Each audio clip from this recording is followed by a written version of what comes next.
आज की क्लास में क्लास 11th थर्मोडायनेमिक्स वाले चैप्टर से हम टॉपिक जो आज ले रहे हैं वो है थर्मोडायनेमिक प्रॉपर्टीज़ ऑफ सिस्टम। ठीक है, let's start this topic which is as thermodynamic properties of system. तो आइए जानते हैं कि थर्मोडायनेमिक प्रॉपर्टीज़ ऑफ सिस्टम जो है ये क्या हुआ करती हैं। ठीक है, तो याद रखिए कि थर्मोडायनेमिक प्रॉपर्टीज़ ऑफ सिस्टम जो है वो दो तरह की हुआ करती हैं। एक प्रॉपर्टी को हम एक्सटेंसिव प्रॉपर्टी के नाम से जानते हैं और दूसरे को हम इंटेंसिव प्रॉपर्टी के नाम से जानते हैं।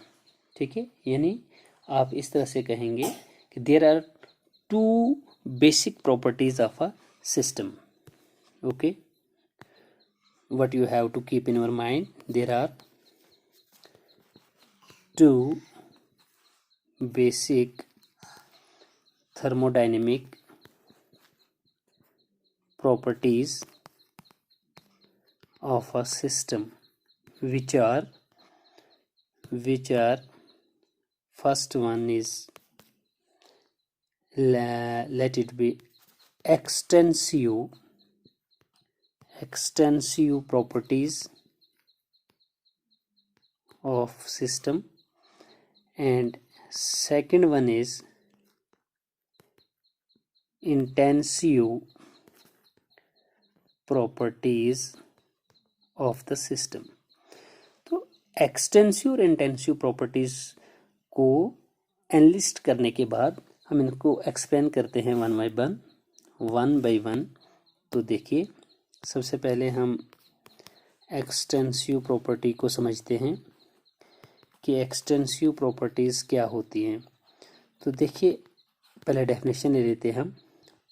याद रखिए, those properties which depend upon the quantity of matter contained in a system। this is very important point। ठीक है, जिससे आप डिफ्रेंशिएट कर सकोगे एक्सटेंसिव और इंटेंसिव प्रॉपर्टी को। ये वो प्रॉपर्टीज हुआ करती हैं जो डिपेंड करती हैं quantity of matter content in a system. System के अंदर मैटर की क्वांटिटी, ठीक है, क्या है, ऐसी प्रॉपर्टीज को हम एक्सटेंसिव प्रॉपर्टीज कहते हैं। मैं डेफिनेशन लिख लेता हूं। Those properties which depend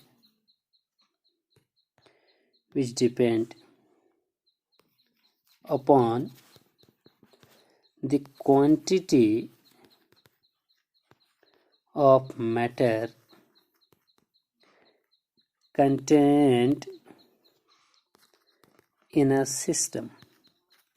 quantity of matter से हमारा मतलब होगा एक्सटेंसिव प्रॉपर्टीज में कि जो भी वो प्रॉपर्टीज, उन प्रॉपर्टीज को हम एक्सटेंसिव प्रॉपर्टीज कहेंगे जो डिपेंड करती हैं क्वांटिटी ऑफ मैटर कि सिस्टम के अंदर जो क्वांटिटी होगी मैटर की, उन्हीं प्रॉपर्टीज को हम एक्सटेंसिव प्रॉपर्टीज कहेंगे या उस नाम से बुलाएंगे। जैसे एग्जांपल हम बताएंगे, यहाँ पे एग्जांपल के तौर पर आप बताएंगे मास। ठीक है, यानी अगर आपको कोई पूछे कि मास को बताइए कि ये एक्सटेंसिव है या इंटेंसिव प्रॉपर्टी है, तो बिना झिझक के आप बताएंगे कि मास जो है ये एक एक्सटेंसिव प्रॉपर्टी है, क्योंकि मास में तो क्वांटिटी है ना मैटर की। ठीक है, नहीं, क्वांटिटी ऑफ मैटर, ठीक है, मास। तो अमाउंट जिसको आप बोलोगे, अमाउंट ऑफ सब्सटेंस, ठीक है, नहीं, अमाउंट तो है ना, किसी चीज़ की मिकदार तो है मास, ठीक है, नहीं, material content in substance you can say, तो वो है, ये क्वांटिटी को जाहिर कर रहा। आप बताएंगे वॉल्यूम, ठीक है, ये भी यहाँ पे अमाउंट है आपके पास में, जिसको आप बताओ कितना वॉल्यूम, कोई भी चीज़ वो कितना वॉल्यूम ऑक्यूपाई कर रही है, ठीक है, कितनी जगह जो है वो स्पेस जो है वो ऑक्यूपाई कर रही है, कितनी जगह घेर रही है। ठीक है, तो ये भी क्वांटिटी ऑफ मैटर ही कहलाती है सिस्टम की, लिहाजा इसलिए इसको भी हम, वॉल्यूम को भी हम एक्सटेंसिव प्रॉपर्टी में ही गिनाएंगे। या जैसे आप क्या कहेंगे, एंट्रोपी है या हीट कैपेसिटी है, हीट कैपेसिटी और एंट्रोपी वगैरह को भी हम क्या कहेंगे, एक्सटेंसिव प्रॉपर्टी की लिस्ट में ही गिनाएंगे, जिनको आप याद रखेंगे, मास, वॉल्यूम या फिर हीट कैपेसिटी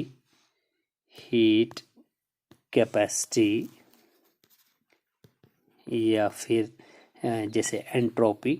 ठीक है, इन टर्म्स के बारे में आप आगे जानेंगे, लेकिन यहाँ एग्जांपल के तौर पर आप याद रखेंगे कि इनको हम एक्सटेंसिव प्रॉपर्टी में गिनाएंगे, इसलिए कि ये quantity of matter content in A system represent करते हैं। ठीक है, या नंबर ऑफ मोल्स। ठीक है, नंबर ऑफ मोल्स जो है जिसको हम एन से डिनोट करते हैं, ये भी जो है आपकी एक्सटेंसिव प्रॉपर्टी की लिस्ट में ही आएगा। या फिर मान लीजिए अगर आपको और ज़्यादा एग्जांपल्स एक्सटेंसिव प्रॉपर्टीज़ की चाहिए तो आप एंथैल्पी को भी इसमें यूज़ ऐड कर सकते हैं, एंथैल्पी। ठीक है, या फिर इंटरनल एनर्जी, या फिर एंट्रोपी तो मैंने आपको बता ही दिया, या फिर गिब्स फ्री एनर्जी को भी आप एक्सटेंसिव प्रॉपर्टी में काउंट कर सकते हैं। ठीक है, मेन चीज़ जो है एक्सटेंसिव प्रॉपर्टीज़ का वो याद रखना है आपने कि quantity of matter content in a system, उन प्रॉपर्टीज़ को, तो मास, वॉल्यूम, हीट कैपेसिटी वगैरह को आप देख लीजिए, ये तो quantity of matter content in a system है, तो लिहाजा इनको हम एक्सटेंसिव प्रॉपर्टीज़ के नाम से बुलाएंगे। सेकेंड वन जो है, सेकेंड थर्मोडायनेमिक प्रॉपर्टीज़, वो है हमारे पास इंटेंसिव। क्या है? Intensive properties. तो पहले डेफिनेशन देख लेते हैं इंटेंसिव प्रॉपर्टीज़ की भी, और आप एक्सटेंसिव से इसको अलग भी करेंगे। ठीक है, तो हम सबसे पहले देखेंगे कि those properties which depend only and only on the nature of substance. मैंने ऐसा नहीं कहा विच डिपेंड अपॉन द न क्वांटिटी की बात यहाँ नहीं की मैंने यहाँ पे बताया विच depend only and only on the nature of substance, which depend only and only on the nature of the substance and are independent, मतलब ये डिपेंड नहीं करती है, and are independent of the amount and are independent on the amount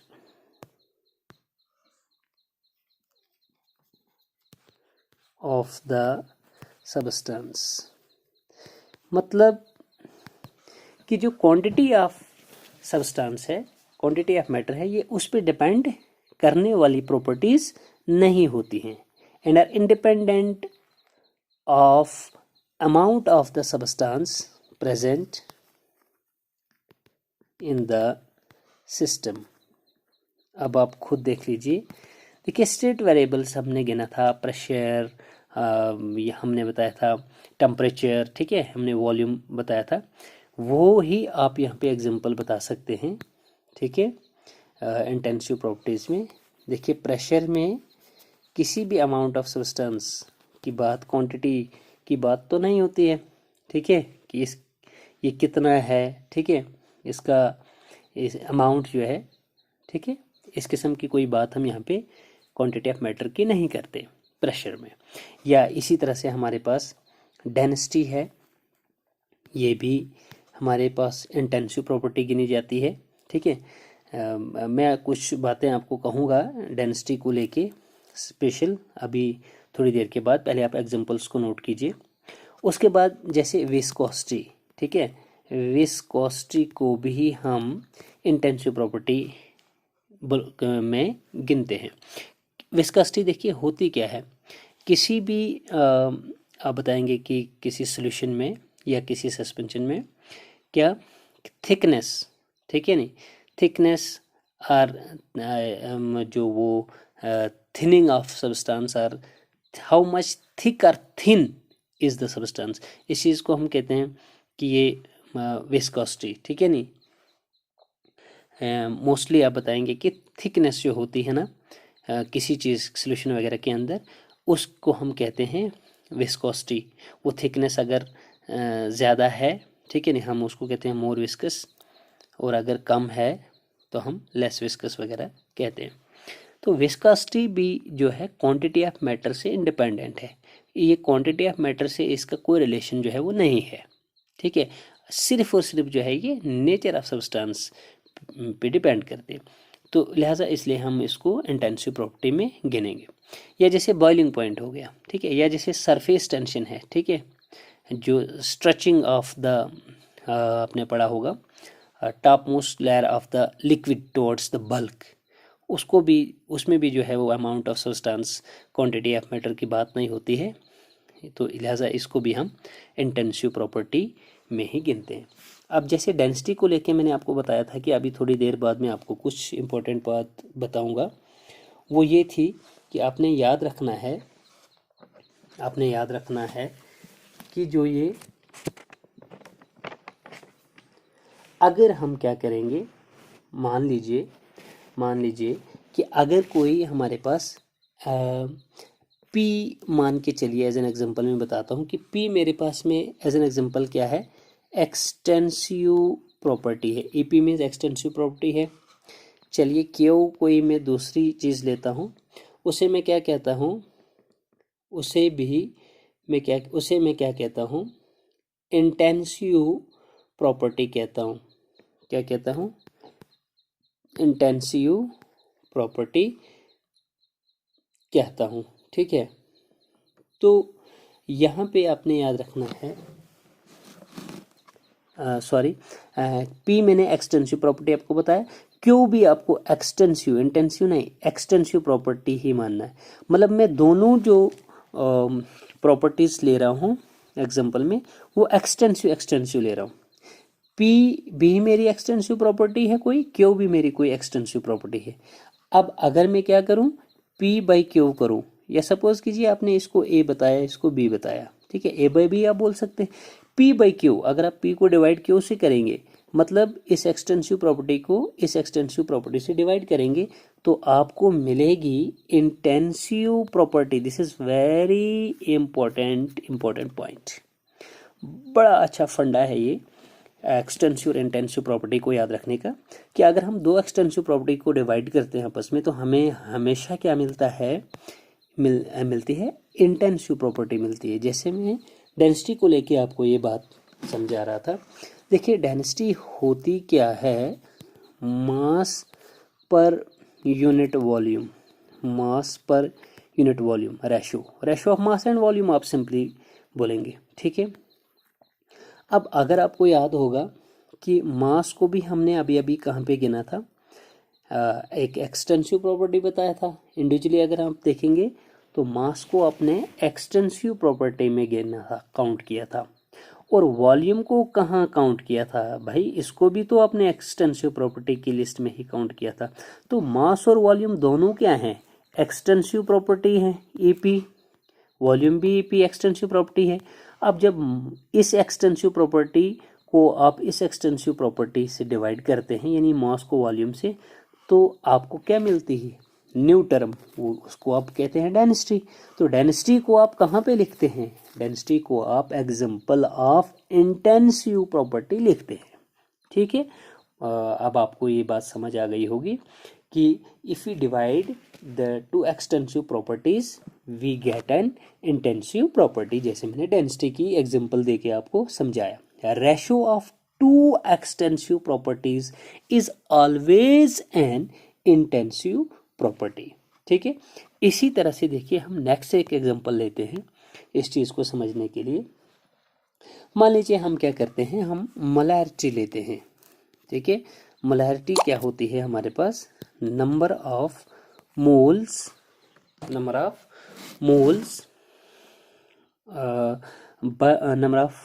of solute भी कह सकते हैं, हाँ कह सकते हैं, मोस्टली आप सॉल्यूट की ही बात करेंगे, number of moles of solute dissolved पर लीटर ऑफ द सोल्यूशन, ठीक है, क्योंकि ये कंसंट्रेशन डिटरमाइनिंग फैक्टर और मेथड है हमारे पास में मोलैरिटी, जिसको हम ऑफन यूज़ करते हैं लेबोरेटरी के अंदर, ठीक है, जब भी हमें किसी सोल्यूशन की कंसंट्रेशन निकालनी होती है। तो चलिए ठीक है, कंसंट्रेशन तो आप निकाल ही लेंगे, लेकिन यहाँ पे आपने देखना है कि मोलैरिटी मैथमेटिकली हमारे पास किसके बराबर आएगी। नंबर ऑफ मोल्स, मैंने डेफिनेशन में बता दिया, number of moles of the solute. तो नंबर ऑफ मोल्स को आप क्या लिखेंगे, चलिए हम इसको लिखते हैं एन से। अभी अभी मैंने बताया था मैथमेटिकली नंबर ऑफ मोल्स को एन से लिखते हैं, और अपन क्या करेंगे हम, volume, number of moles dissolved पर लीटर। तो पर लीटर भाई वॉल्यूम ही तो हुआ ना, वॉल्यूम को लीटर में बताएंगे हम, तो एन बाई वी, मैथमेटिकली इसका क्या बनेगा, एन बाई वी बनेगा। अब देखिए नंबर ऑफ मोल्स को अभी अब मैंने एग्जांपल में बताया था कि नंबर ऑफ मोल्स को हम एक्सटेंसिव प्रॉपर्टी गिनते हैं, और वॉल्यूम को भी तो एक्सटेंसिव प्रॉपर्टी अभी अभी अपने याद रखा होगा, एक्सटेंसिव, तो extensive divide by extensive, what we will get intensive. तो नंबर ऑफ मोल्स पर volume which is molarity, so molarity is what, molarity is intensive property, that's why, okay। ये भी आपको जो है एग्जांपल समझ में आ गई होगी। तो